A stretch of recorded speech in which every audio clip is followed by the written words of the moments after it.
All right, here we are, home learning number 4. All right, let's get right to it. Hopefully everyone is doing well. Let's jump right in here. Okay, so we've got a factor. Seems to be a recurring theme here. So we're going to factor this, and of course I look at that and immediately I start thinking GCF. I see lots of variables, lots of numbers.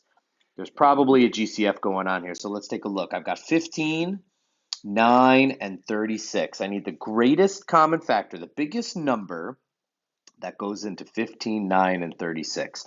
Well, you might have to do a little digging, but you're eventually going to find out that that number is 3. 3 goes into 15, 9, and 36. One thing I like to do, just to give you a little tip here, one thing I like to do is focus on the smallest number. We're looking for the biggest number that they all have in common. So like, for example, 18 goes into 36, but for sure that doesn't go into 9. So focus on the smallest. What goes into 9? The only thing that goes into 9 is 1, 9, and 3. Well, 1 we don't care about. 9 doesn't go into 15. 3 goes into all 3 of them. So when you're trying to find greatest common factor, focus on the smallest number that you see and see if its factors go into anything else. All right, so that's that. We also want to look at our variables. I see that this one has an A. All 3 have an A. And to figure out my exponent, I look for the smallest. That guy's got an exponent of 1, so that's what I'm working with. B. I see a B, I see a B, I see a B. So that means they have a B in common. And again, the smallest exponent is 1. So I've got my greatest common factor. And now I want to figure out, what do I have to multiply 3AB by in order to get 15AB squared minus 9AB plus 36A squared B squared. Okay, one thing at a time. To get 15AB squared, I have to multiply by 5 to get 15. A times A I don't have to worry about. B times B gives me B squared. Okay. How do I get 9AB? Well, I have to multiply by 3 to get 9. And then to get AB, I just multiplied by 1, so I'm done there too. And last, how do I get 36? Well, I have to multiply by 12. How do I get A squared? I have to multiply by A. How do I get B squared? I have to multiply by B. There's my greatest common, my factored form. If you wanted to multiply that out to do a check, you could do that. Unfortunately, you can't check this one in the calculator because we've got more than one variable. On to number 2. I see this. I see I don't have a number in front of x squared, which means I don't have a number in my greatest common factor. This has an x, this has an x, and no x on the third term. So there's no x in there's no greatest common factor here. So this is a regular trinomial. X times x gives me x squared. Two numbers that multiply to negative 22 and add to negative 9. Well, negative 22 doesn't actually have that many terms. I've got negative 22 and positive 1, positive 22 and negative 1, since I'm multiplying to a negative, and then I have negative 11 and positive 2, positive 11, negative 2. Well, turns out that negative 11 plus 2 gives me negative 9. So I've got negative 11, positive 2, and there's my factored form. You could check that by double distribution. You could check it by Punnett square. You could check it by putting this guy in y1 and this guy in y2 and seeing if your tables match. Onward.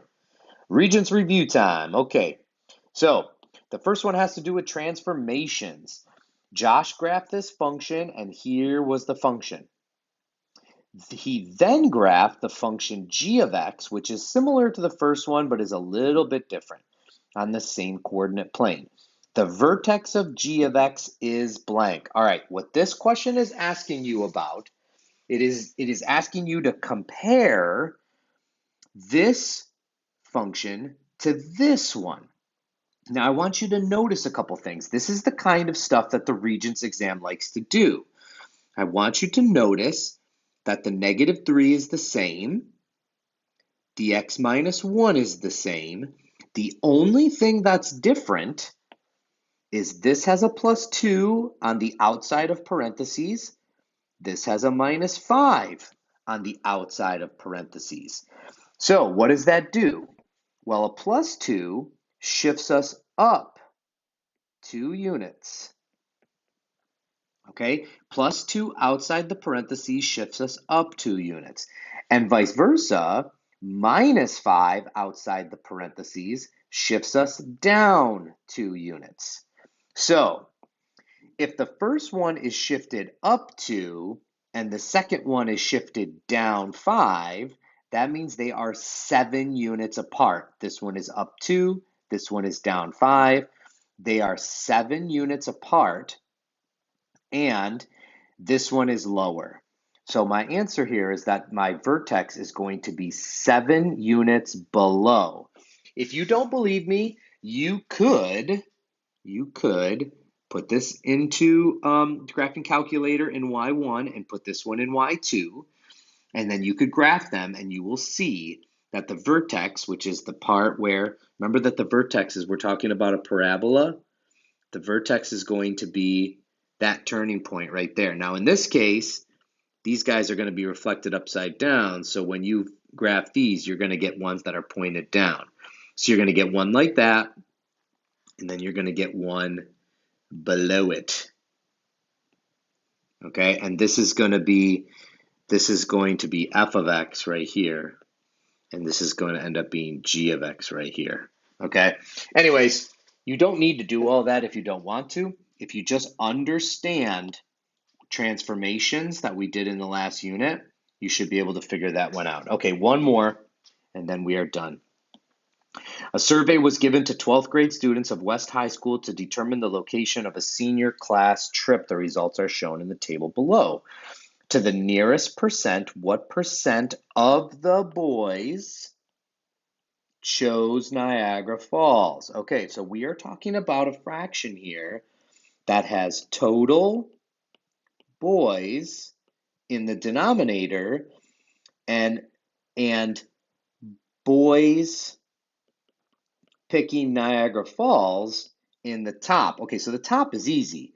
The boys that picked Niagara Falls is 56. So I know that I've got a fraction with 56 in the numerator. But it's of the boys. So sorry, girls, you don't count in this problem. We need the total number of boys. Well, how do we get the total number of boys? Yeah, we add this together. So we're going to add together 56 plus 74 plus 103. And that's going to give us 233. There are 233 boys that they surveyed. So now all I have to do is divide these. 56 divided by 233, I get 0.2403. We multiply by 100 to get our percent. And to the nearest percent, that is 24, which gives us our answer. That is it on this Thursday. We've got one more of these ready to go for Friday, and I will talk to you tomorrow. Bye.